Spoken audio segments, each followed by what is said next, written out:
நீங்கள் பார்த்து ரசித்துக் கொண்டிருப்பது பந்தல் மீடியா இந்தியா தொலைக்காட்சி.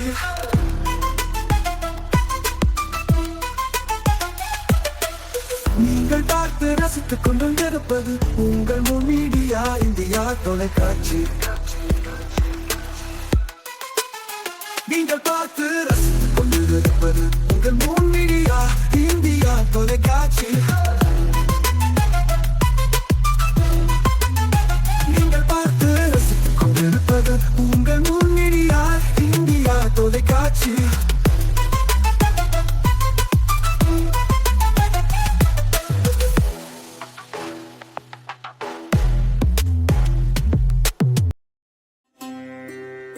நாளும் ஒரு திருக்குறள். அறத்துப்பால். தானம் தவம் இரண்டும் தங்கா வேணுலகம் வானம் வழங்காதெனின். விளக்கம். இப்பேருலகில் மழை பொய்த்து விடுமானால் அது பிறர் பொருட்டு செய்யும் தானத்திற்கும் தன் பொருட்டு மேற்கொள்ளும் நோம்பிற்கும் தடங்கலாகும்.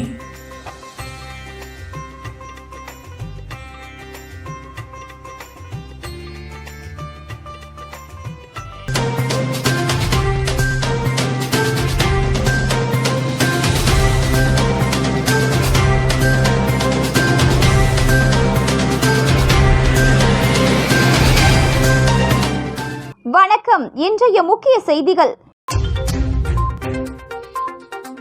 பொருள் வாங்குவது போல் கடையில் இருந்த பெண்ணின் தாலி செயினை பறித்து சென்ற மர்ம நபர்கள். புதுச்சேரி அருகே துணிகரம்.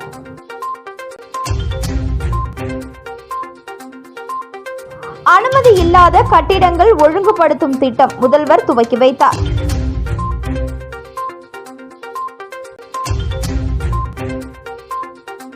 புதுச்சேரியில் திடீர் மழை, வெப்பம் தணிந்ததால் மக்கள் மகிழ்ச்சி.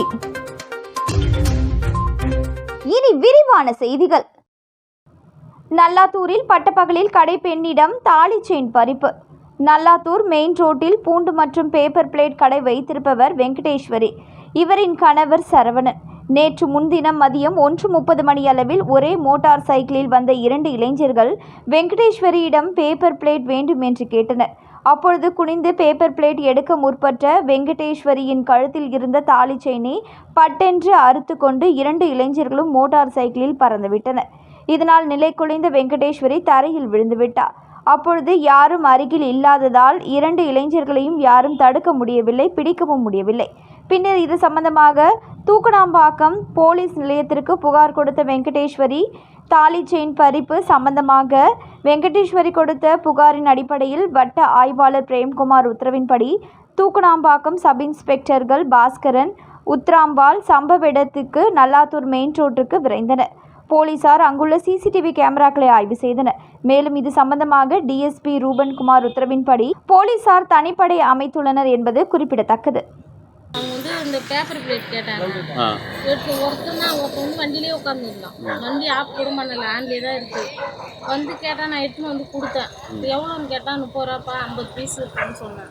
இவன் அந்த தட்டை வாங்கலை, கையில் வாங்காமே இப்படின்னு திரும்பி பார்த்துன்னே நின்று இருந்தான். இது என்னப்பா இவ்வளோ ரேட்டு சொல்கிறீங்களாக்கா அப்படின்னா, கம்மி தான்ப்பா இங்கே நாங்கள் கொடுக்குறது அப்படின்னு நான் சொல்லி நிற்கிறேன். இப்படி நான் பார்க்கறதுக்குள்ள அவன் செயின் அறுத்துட்டான். செயினா தாலி சரக்கு? தாலி சரக்கு. 2.5 பவுனுங்க. அறுத்து உடனே நான் அந்த வெங்காயத்து மேலே கீழே விழுந்துட்டேன். விழுந்து இப்படி தலை தூக்கி பார்க்குறேன், இவங்க கையில் இப்படி நீட்டுறாங்க. எத்தனை பேர் வந்தாங்க? எத்தனை பேர் வந்தாங்க? 2 பேர். என்ன வயசு இருக்கும்? 20 வயசுக்குள்ளே தான் இருக்கான். அவனுக்கு சின்ன பையனாக தான் இருக்கான். நீங்கள் கம்ப்ளைண்ட் கொடுத்துறீங்களா? கொடுத்துருங்க. எங்கே கொடுத்துருங்க? இங்கே தூக்குனாம்பாக்கம். சார்.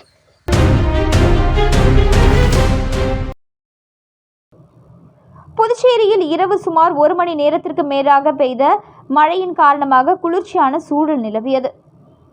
தென்னிந்திய பகுதிகளின் மேல் ஒரு வளிமண்டல மேலடுக்கு சுழற்சி நிலவி வருவதால் தமிழகம், புதுச்சேரி மற்றும் காரைக்கால் பகுதிகளில் இடி மின்னலுடன் லேசானது முதல் கனமழை பெய்யக்கூடும் என சென்னை வானிலை ஆய்வு மையம் அறிவித்திருந்தது. இந்த நிலையில் புதுச்சேரியில் கடந்த சில நாட்களாகவே வெயில் வாட்டி வதைத்து வந்த நிலையில் நேற்று மாலை முதல் வானம் மேகமூட்டத்துடன் காணப்பட்டு வந்தது.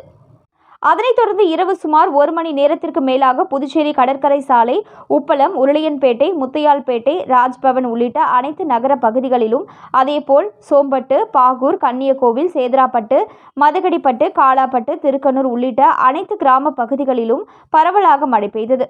சுமார் 1 மணி நேரத்திற்கு மேலாக பெய்த மழையின் காரணமாக புதுச்சேரி முழுவதும் குளிர்ச்சியான சூழல் நிலவியது.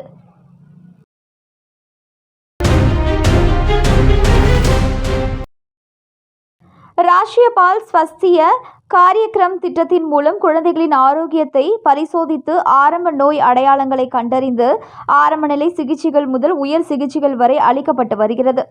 இத்திட்டத்தின் மூலமாக குழந்தைகளுக்கு இருதயம் சார்ந்த உயர்நிலை சிகிச்சைகள் மேற்கொள்வதற்காக கடந்த 2023ஆம் ஆண்டு ஜூன் மாதம் அப்போலோ குழந்தைகள் மருத்துவமனையுடன் புரிந்துணர்வு ஒப்பந்தம் மேற்கொள்ளப்பட்டு அதன்படி புதுச்சேரி பிராந்தியத்தில் முதலாக மிஷன் ஹெல்தி ஹார்ட்ஸ் திட்டம் வெற்றிகரமாக செயல்படுத்தப்பட்டது.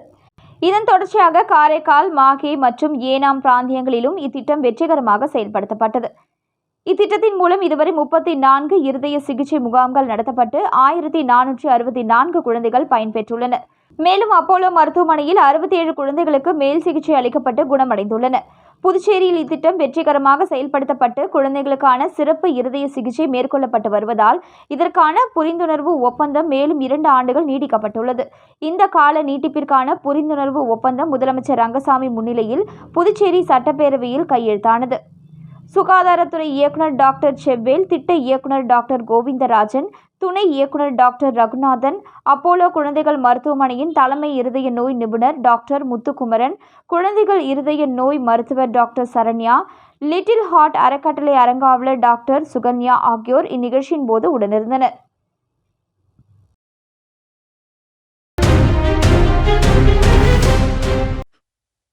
So பிரியா, நீங்க எப்போ பிசினஸ் ஆரம்பிச்சீங்க? என்னோட ப்ரீயட்ஸ் லைஃப் என்ட்ரி கொடுத்தப்போ. ஆனால் அதை பற்றி சொல்ல எனக்கு பயம்.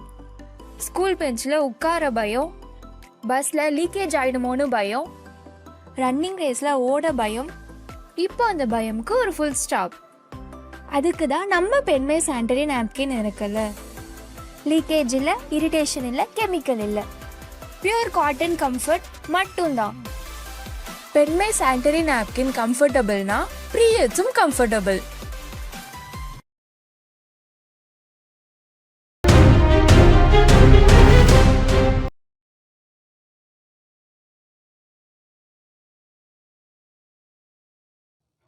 புதுச்சேரியில் அனுமதி இல்லாத கட்டிடங்கள், விதிமீறல் கட்டிடங்களுக்கான ஒருமுறை ஒழுங்குபடுத்தும் திட்டத்தை முதல்வர் ரங்கசாமி துவக்கி வைத்தார். புதுச்சேரியில் அனுமதியில்லா கட்டிடங்கள் மற்றும் விதிமீறல்கள் கட்டிடங்களுக்கான புதுச்சேரி ஒருமுறை ஒழுங்குமுறைப்படுத்தும் திட்டம் 2025 தற்பொழுது அறிமுகப்படுத்தப்பட்டுள்ளது. இத்திட்டத்தின்படி புதுச்சேரியின் அனைத்து பிராந்தியங்களிலும் கடந்த 1987ஆம் ஆண்டு மே மாதம் முதல் 2025 ஜூலை 16ஆம் தேதி வரை கட்டி முடிக்கப்பட்ட மற்றும் தளம் ஒட்டப்பட்ட கட்டிடங்களுக்கு பொருந்தும் ஒழுங்குமுறைப்படுத்த கோரும் விண்ணப்பங்களை அறிவிப்பு வெளியான நாளிலிருந்து 1 வருட காலக்கெடுவிற்குள் இணையம் மூலம் மட்டுமே விண்ணப்பங்களை சமர்ப்பிக்க வேண்டும். அதனுடன் தேவையான கட்டணங்கள், கட்டிட வரைபடம், சான்றுகள், அனுமதி ஆவணங்கள் விண்ணப்பத்துடன் இணைக்கப்பட்ட சரிபார்ப்பு பட்டியலுக்கு ஏற்ப சமர்ப்பிக்க வேண்டும். குடியிருப்புகளுக்கான விண்ணப்ப கட்டணம் 5000 ரூபாயும், குடியிருப்பு அல்லாத கட்டிடங்களுக்கான விண்ணப்ப கட்டணம் 10,000 ரூபாயும், குடியிருப்புகளுக்கான ஆய்வு கட்டணம் 1 சதுர மீட்டருக்கு 20 ரூபாயும், குடியிருப்பு அல்லாத கட்டிடங்களுக்கான ஆய்வு கட்டணம் 50 ரூபாயும், அரசு உதவி பெறும் பள்ளிகள் கட்டிட வகைகளுக்கேற்ப ஒழுங்குமுறை கட்டணத்தில் 50% செலுத்த வேண்டும். அதாவது கலப்பு பயன்பாடு மற்றும் சிறப்பு வகை கட்டிடங்களுக்கு ஒழுங்குமுறை கட்டணமாக 1 சதுர மீட்டருக்கு 750 ரூபாயும், பல மாடி கட்டிடங்களுக்கு ஒழுங்குமுறை கட்டணமாக 1 சதுர மீட்டருக்கு 1000 ரூபாயும், இவற்றில் கட்டிட வகைகளுக்கு ஏற்ப 50% செலுத்த வேண்டும். இந்த திட்டத்தில் ஒழுங்குமுறைப்படுத்த முடியாத கட்டிட விவரங்களும் குறிப்பிடப்பட்டுள்ளது. அடுக்குமாடி குடியிருப்புகளில் உள்ள தனித்தனி குடியிருப்புகள் 2 கட்டடங்களாக ஒழுங்குமுறைப்படுத்தும்படி வடிவமைக்கப்பட்டுள்ளது. தனித்தனி குடியிருப்பு பகுதிகளை 2 கட்டிடங்கள் மூலம் சீரமைப்பதற்கான வசதியும் இதில் உள்ளடக்கப்பட்டுள்ளது. இந்த திட்டத்தை செயல்படுத்துவதற்கான பிரத்யேக மென்பொருள் உருவாக்கப்பட்டுள்ளது. மின்சாரம், குடிநீர், கழிவுநீர் வசதி துண்டிக்கப்படுவதையும், கட்டிடம் நிலத்தினை பத்திரப்பதிவு செய்வதற்கு அனுமதி மறுக்கப்படுவதை தவிர்க்கவும், விதி மீறிய கட்டிடத்திற்கு சீல் வைப்பது, இடிக்கப்படுவது போன்ற நடவடிக்கைகளை தவிர்க்கவும் பொதுமக்கள் இந்த முறை வாய்ப்பை பயன்படுத்தி விதிமீறல் மீறிய கட்டிடங்களை ஒழுங்குமுறைப்படுத்திக் கொள்ளுமாறு அறிவுறுத்தப்படுகின்றனர். திட்டம் தொடர்பான முழுமையான தகவல்களை புதுச்சேரி நகர மற்றும் கிராம அமைப்புத்துறை இணையதள முகவரி https://tepsl.py.gov.in மற்றும் புதுச்சேரி நகர அமைப்பு குழுமத்தின் இணையதள முகவரி https://ppa.py.gov.in என்ற இணையதளம் வழியாக அறிந்து கொண்டு பயன்படுத்தலாம். இதற்கிடையே அனுமதி அல்லாத கட்டிடங்கள் விதி மீறல் கட்டிடங்களுக்கான ஒருமுறை ஒழுங்குபடுத்தும் திட்டத்தினை இணைய வழி வாயிலாக முதலமைச்சர் ரங்கசாமி சட்டசபையில் துவக்கி வைத்தார். அப்பொழுது சபாநாயகர் செல்வம், பொதுப்பணித்துறை அமைச்சர் லட்சுமி நாராயணன், பாஸ்கர் என்கிற தட்சிணாமூர்த்தி எம்எல்ஏ, வீட்டு வசதி செயலர் கேசவன், நகர அமைப்பாளர் வீரசெல்வம், தேசிய தகவலியல் மையத்தின் மாநில தகவலியல் அதிகாரி மகேஷ் ஹல்யால், புதுச்சேரி நகர அமைப்பு குழுமத்தின் உறுப்பினர் செயலர் புவனேஸ்வரன் ஆகியோர் உடனிருந்தனர்.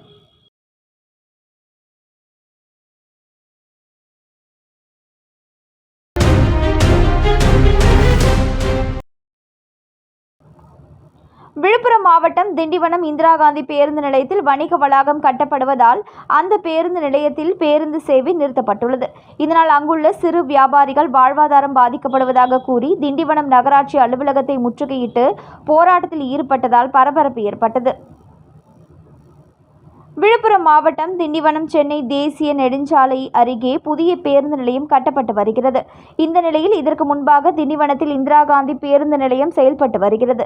மேலும் புதிய பேருந்து நிலையம் கட்டப்பட்டு வருவதால் பழைய இந்திரா காந்தி பேருந்து நிலையத்தில் வணிக வளாகம் கட்டப்பட்டு வருகிறது. இதனால் அந்த பேருந்து நிலையத்தில் பேருந்து சேவை நிறுத்தப்பட்டுள்ளது. எந்த ஒரு முன் அறிவிப்பும் இன்றி பேருந்து சேவை நிறுத்தப்பட்டதால் ஆத்திரமடைந்த அங்குள்ள சிறு வியாபாரிகள் வாழ்வாதாரம் பாதிக்கப்பட்டதாக கூறி திண்டிவனம் நகராட்சி அலுவலகத்தை முற்றுகையிட்டு போராட்டத்தில் ஈடுபட்டதால் பரபரப்பு ஏற்பட்டது. மேலும் உடனடியாக நகராட்சி அதிகாரிகள் வியாபாரிகளை சமாதானம் படுத்தி அனுப்பி வைத்தனர். இதனால் அப்பகுதியில் சிறிது நேரம் பரபரப்பு ஏற்பட்டது.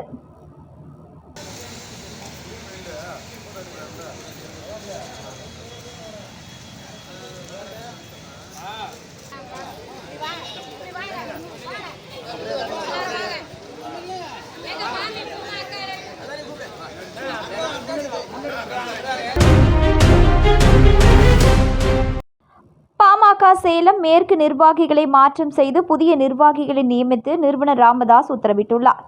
பாமக நிறுவனர் ராமதாசுக்கும் அன்புமணி ராமதாசுக்கும் இடையே கருத்து முரண்பாடு காரணமாக பாமகவில் குழப்பமான சூழல் நிலவி வருகிறது.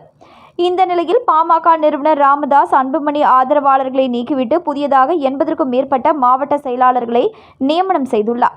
இந்த நிலையில் இன்று விழுப்புரம் மாவட்டம் திண்டிவனம் அருகே உள்ள தைலாபுரம் தோட்டத்தில் பாமக நிறுவனர் ராமதாஸை சந்திக்க சேலம் மேற்கு மாவட்ட செயலாளர் ராஜேந்திரன் தலைமையில் 300க்கும் மேற்பட்ட நிர்வாகிகள் வந்திருந்தனர். அவர்களுடன் மருத்துவர் ராமதாஸ் ஆலோசனையில் ஈடுபட்டார். அதனைத் தொடர்ந்து புதியதாக சேலம் மேற்கு மாவட்ட செயலாளர் ராஜேந்திரன் தலைமையில் வந்த 300க்கும் மேற்பட்ட நிர்வாகிகளும் நகர ஒன்றிய பொறுப்புகளை நியமனம் செய்தார். இதற்கு முன்பாக இருந்த சேலம் மேற்கு நிர்வாகிகளை மாற்றம் செய்துவிட்டு தற்பொழுது புதிய நிர்வாகிகளை பாமக நிறுவனர் ராமதாஸ் நியமனம் செய்துள்ளார்.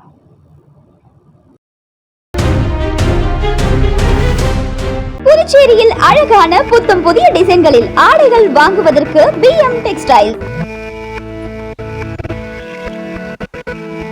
மொத்தமாகவும் சில்லறை விலையிலும் வாங்குவதற்கு சிறந்த ஜவுளி நிறுவனம் BM டெக்ஸ்டைல்ஸ்.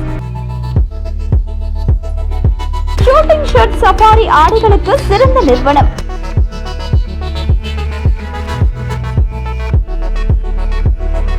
அனைத்து முன்னணி பிராண்ட் ஷூட்டிங் ஷர்ட் சஃபாரி வகைகள் கிடைக்கும்.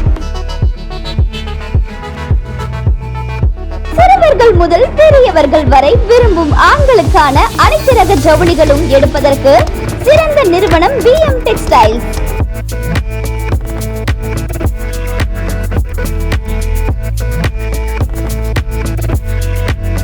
மிக குறைந்த விலையில் தரமான ஆடைகளை வாங்குவதற்கு BM டெக்ஸ்டைல்ஸ். நம்பர் 69, சின்ன சுப்பராய பிள்ளை வீதி, புதுச்சேரி. வாருங்கள், உங்கள் கனவு ஆடைகளை அள்ளிச் செல்லுங்கள்.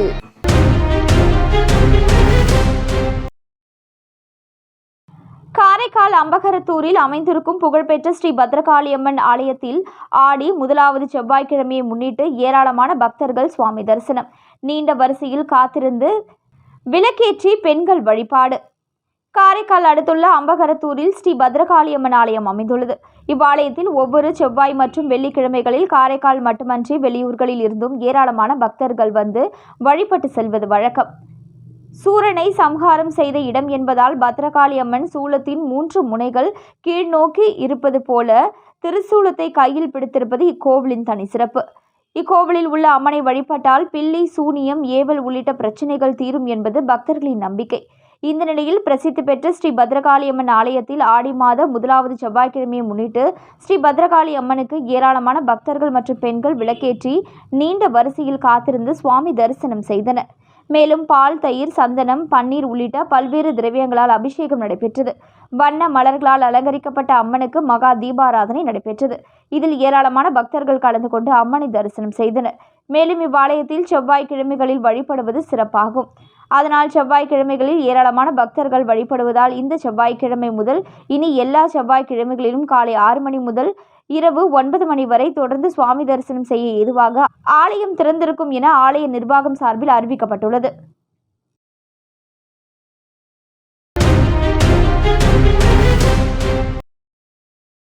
பாகூரில் திறக்கப்பட்டு மீண்டும் விளையாட்டு வீரர்கள் பயன்பாட்டிற்கு அனுமதிக்காமல் பாகூர் உள் விளையாட்டு அரங்கத்தை உடனடியாக திறக்க கோரியும் புதுச்சேரி அரசின் விளையாட்டு வீரர்கள் விரோத நடவடிக்கைகளை கண்டித்தும் இன்று பாகூரில் கண்டன ஆர்ப்பாட்டம் அன்பு நிலவன் தலைமையில் நடைபெற்றது. ஊர் முக்கிய பிரமுகர்கள் முருகன், வேலுமணி, ராமலிங்கம், சுந்தரராஜன் ஆகியோர் முன்னிலை வகித்தனர். மேலும் சுரேந்திரன், கலைவாணன் உள்ளிட்ட விளையாட்டு சங்க நிர்வாகிகள் மற்றும் விளையாட்டு வீரர்கள் ஏராளமானோர் கலந்து கொண்டனர். சிறப்பு அழைப்பாளராக புதுவை மாநில விளையாட்டு நல சங்கத்தின் தலைவர் கராத்தே வளவன் கலந்து கொண்டு கண்டன உரையாற்றினார். மேலும் பாகூர் உள் விளையாட்டு அரங்கத்தை உடனடியாக திறக்காவிட்டால் மாநிலம் தழுவிய அளவில் மாபெரும் போராட்டத்தை புதுவை மாநில விளையாட்டு வீரர்கள் நலசங்கம் மற்றும் பாகூர் தொகுதி கொம்யூனியன் விளையாட்டு வீரர் நலசங்கத்தின் சார்பாக நடத்த கண்டன ஆர்ப்பாட்டம் கூட்டத்தில் முடிவு செய்யப்பட்டது. இறுதியில் விளையாட்டு அரங்கை திறக்க கோரி புதுவை அரசை கண்டித்து கோஷங்கள் எழுப்பப்பட்டன.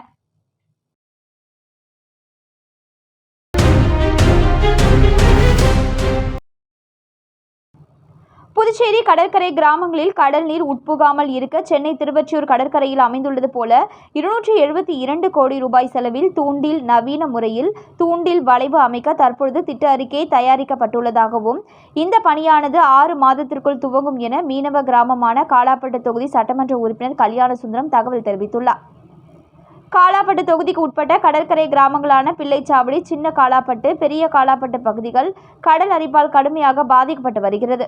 மீன்பிடி, வலைப்பின்னும் கூடம், வீடுகள், சாலைகள் கடலுக்குள் இழுத்து செல்லப்பட்டுள்ளது. கடல் அரிப்பை தடுக்க நடவடிக்கை எடுக்க வேண்டும் என காலாப்பட்டு பாஜக சட்டமன்ற உறுப்பினர் கல்யாணசுந்தரம் தொடர்ச்சியாக அரசை வலியுறுத்தி வருகிறார். இதனைத் தொடர்ந்து காலாப்பட்டு முதல் பிள்ளைச்சாவடி வரையிலும் 36 கோடி ரூபாய் செலவில் 17 இடங்களில் தூண்டில் வளைவு அமைக்க அரசு நடவடிக்கை எடுத்து வருகிறது. இதற்காக கடலோரத்தில் கற்கள் கொட்டும் பணி துவங்கியுள்ளது. இப்பணிகள் மிகவும் தாமதமாக நடைபெறுவதாக அப்பகுதி மக்கள் சட்டமன்ற உறுப்பினரிடம் முறையிட்டனர். அதனைத் தொடர்ந்து கல்யாணசுந்தரம் அதிகாரிகளுடன் பெரிய காலாப்பட்டு மீனவ கிராமத்தில் கருங்கற்கள் கொட்டும் பணியினை ஆய்வு செய்தனர். மேலும் வரும் காலம் மழைக்காலம் என்பதால் மக்களையும் உடைமைகளையும் காக்கும் பொறுப்பு உள்ளது. எனவே துரிதமாக பணிகளை மேற்கொள்ளுமாறு அதிகாரிகளுக்கு உத்தரவிட்டார். தொடர்ந்து செய்தியாளர்களிடம் பேசிய சட்டமன்ற உறுப்பினர் கல்யாணசுந்தரம், தமிழ்நாடு திருவொற்றியூரில் அமைந்துள்ளது போல 272 கோடி ரூபாய் செலவில் தூண்டில் நவீன முறையில் தூண்டில் வளைவு அமைக்க துணைநிலை ஆளுநர் மற்றும் முதலமைச்சர் ஆகியோரிடம் கோரிக்கை வைத்ததன் அடிப்படையில் தற்பொழுது திட்ட அறிக்கை தயாரிக்கப்பட்டுள்ளது. மேலும் கடல் அரிப்பை தடுக்கும் வகையில் 17 இடங்களில் கற்கள் கொட்டப்பட்டு வருகிறது. இப்பணிகளை 3 மாத காலத்தில் முடிக்கப்பட வேண்டும். மேலும் கற்கள் மட்டுமல்லாது முக்கோண வடிவிலான கான்கிரீட் கற்களும் கடல் அரிப்பு தடுப்பு பணியின் பொழுது பயன்படுத்தப்பட உள்ளது.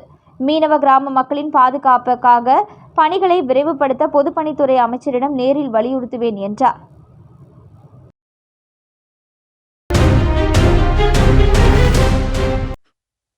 So பிரியா, நீங்க எப்போ பிசினஸ் ஆரம்பிச்சீங்க? என்னோட பீரியட்ஸ் லைஃப் என்ட்ரி கொடுத்தப்போ. ஆனால் அதை பற்றி சொல்ல எனக்கு பயம். ஸ்கூல் பெஞ்சில் உட்கார பயம், பஸ்ஸில் லீக்கேஜ் ஆகிடுமோன்னு பயம், ரன்னிங் ரேஸில் ஓட பயம். இப்போ அந்த பயமுக்கு ஒரு ஃபுல் ஸ்டாப். அதுக்கு தான் நம்ம பெண்மை சானிட்டரி நாப்கின் இருக்குல்ல. லீக்கேஜ் இல்லை, இரிட்டேஷன் இல்லை, கெமிக்கல் இல்லை, பியூர் காட்டன் கம்ஃபர்ட் மட்டும்தான். பெண்மை சானிட்டரி நாப்கின் கம்ஃபர்டபுள்னா பீரியட்ஸும் கம்ஃபர்டபுள்.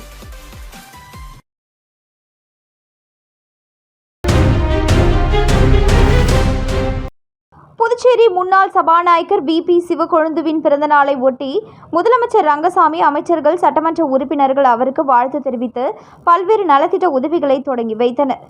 புதுச்சேரி முன்னாள் சபாநாயகர் VP சிவக்கொழுந்துவின் பிறந்தநாள் விழா ஒவ்வொரு ஆண்டும் பல்வேறு நலத்திட்ட உதவிகள் வழங்கி வெகு விமரிசையாக கொண்டாடப்படுவது வழக்கம். அந்த வகையில் இந்த ஆண்டு அவரது பிறந்தநாள் விழா லாஸ்பேட்டை ஏர்போர்ட் சாலையில் உள்ள NR காங்கிரஸ் அலுவலகத்தில் கேக் வெட்டி நலத்திட்ட உதவிகள் வழங்கி வெகு விமரிசையாக கொண்டாடப்பட்டது. விழாவில் சிறப்பு விருந்தினராக முதலமைச்சர் ரங்கசாமி கலந்து கொண்டு முன்னாள் சபாநாயகர் VP சிவக்கொழுந்துவிற்கு பொன்னாடை போத்தி பூங்கொத்து கொடுத்து பிறந்தநாள் வாழ்த்துக்களை தெரிவித்தார். தொடர்ந்து ஏழை எளிய மக்களுக்கு ஹாட் பாக்ஸ், புடவை, தட்டுவண்டி உள்ளிட்ட பல்வேறு நலத்திட்ட உதவிகளையும் முதலமைச்சர் ரங்கசாமி தொடங்கி வைத்தார். மேலும் இந்த விழாவில் புதுச்சேரி பாரதிய ஜனதா கட்சி மாநில தலைவர் VP ராமலிங்கம், உள்துறை அமைச்சர் நமச்சிவாயம், பொதுப்பணித்துறை அமைச்சர் லட்சுமி நாராயணன், அமைச்சர் ஜான்குமார், அரசு கொறடா AKD ஆறுமுகம், சட்டமன்ற உறுப்பினர்கள் KSP ரமேஷ், பாஸ்கர் என்கிற தக்ஷணாமூர்த்தி, சந்திர பிரியங்கா, லட்சுமிகாந்தன், செல்வம் மற்றும் முன்னாள் சட்டமன்ற உறுப்பினர் வெங்கடேசன் மற்றும் சப்தகிரி குழும நிர்வாக இயக்குனர் VPS ரமேஷ்குமார் மற்றும் NR காங்கிரஸ் பிரமுகர்கள் பலர் கலந்து கொண்டு அவருக்கு வாழ்த்துக்களை தெரிவித்தனர். மேலும் லாஸ்பேட்டை தொகுதியை சேர்ந்த NR காங்கிரஸ் பிரமுகர்கள் பலர் கலந்து கொண்டு வாழ்த்துக்களை தெரிவித்தனர். மேலும் விழாவில் கலந்து கொண்ட அனைவருக்கும் மட்டன் பிரியாணி வழங்கப்பட்டது.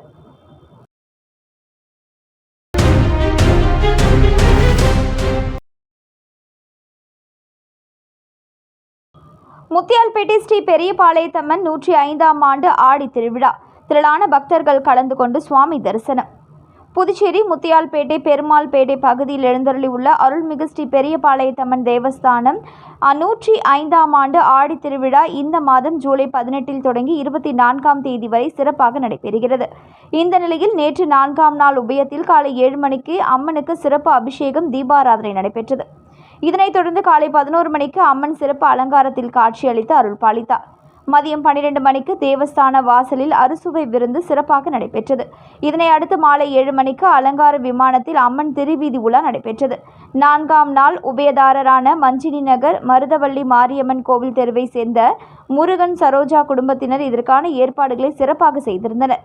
அம்மன் திருவீதி உலா நிகழ்வில் முன்னாள் சட்டமன்ற உறுப்பினர் வையாபுரி மணிகண்டன், தேவஸ்தான நிர்வாகிகள், இளைஞர் குழு மற்றும் ஊர் பொதுமக்கள் திரளாக கலந்து கொண்டனர்.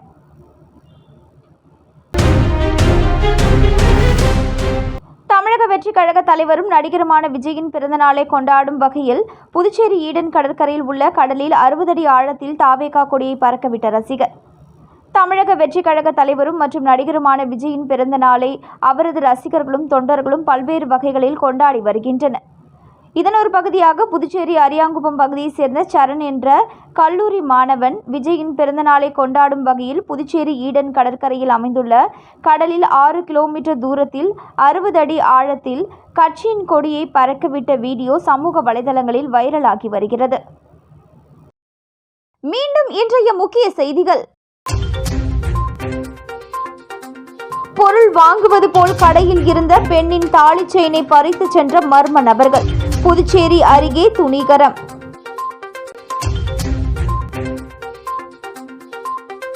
அனுமதி இல்லாத கட்டிடங்கள் ஒழுங்குபடுத்தும் திட்டம் முதல்வர் துவக்கி வைத்தார்.